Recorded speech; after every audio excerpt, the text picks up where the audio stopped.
بسم اللہ الرحمن الرحیم۔ السلام علیکم ورحمۃ اللہ وبرکاتہ۔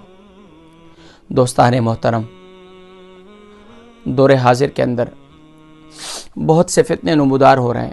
ان فتنوں سے بچاؤ کے لیے ہر ممکن کوشش کیجیے، بالخصوص اپنے ایمانوں کی حفاظت کیجیے، اور خاص طور پر 14 فروری ویلنٹائن ڈے اور نہ جانے کون کون سے ڈے آج منائے جا رہے ہیں۔ افسوس کے ساتھ کبھی اللہ کی یاد والا ڈے بھی بنا لے، کبھی اللہ اور اس کے رسول کی یاد والا ڈے بھی بنا لے۔ کبھی ہم نے یہ سوچا کہ آج اللہ کے اور اس کے پیارے حبیب صلی اللہ علیہ وسلم کی نافرمانی والا ڈے بن گیا ہمارا۔ کبھی ہم نے اس کے بارے میں سوچا؟ ناظرین کرام، ذرا سوچئے کہ آج کا دن کہیں اللہ کی نافرمانی میں تو نہیں گزر رہا۔ آئیے ہم عہد کریں ویلنٹائن ڈے پر، خاص طور پر ویلنٹائن ڈے سے منسوب کیا جاتا ہے 14 فروری والے دن، حیا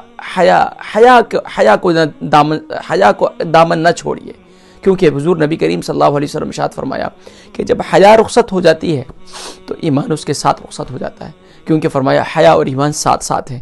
آئیے ہم عہد وفا کریں اپنے نبی صلی اللہ علیہ وسلم سے، اور اپنی میں بہنوں سے، اپنے بھائیوں سے، اور خاص طور پر اپنے تمام نوجوان دوستوں سے، بہنوں سے، بھائیوں سے میں گزارش کروں گا کہ براہ کرم اپنی بہن کی، جس طرح آپ اپنی بہن کے معاملے میں غیرت کھاتے ہیں، اسی طریقے سے یہ تو آج جس طریقے سے وہ ایک بڑی مشہور بات ہے، کہا کرتے ہیں اللہ والے کہ سبحان اللہ، کہ آج افسوس کے ساتھ کہ آدم کا بیٹا حوا کی بیٹی کو بے نقاب دیکھ کر خوش ہوتا ہے۔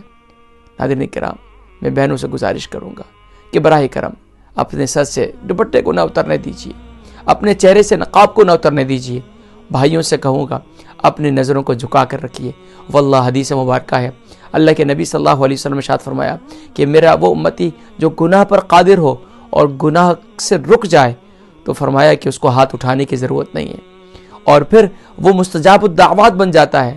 ذرا تصور کیجئے، آپ کو گناہ کی طرف، آپ کو گناہ کے خیالات، آپ کو وسوسہ آ رہا ہے اور آپ اس پر رک رہے ہیں، آپ اس ایسے بے حیائی کے مناظر سے رک رہے ہیں اور اللہ کی بارگاہ میں رجوع کرتے ہیں، اور اس وقت دعا جو کریں گے واللہ آپ مستجاب الدعوات ہو جائیں گے، آپ کی دعا اللہ کی بارگاہ میں مقبول ہوگی۔ اللہ تبارک و تعالی ہم سب کو ہر قسم کے گناہوں سے، نافرمانی والے اعمال سے بچنے کی توفیق نصیب فرمائے، اور بالخصوص 14 فروری کو خاص طور پر ہمیں یوم حیا کے طور پر منانے کی توفیق نصیب فرمائے۔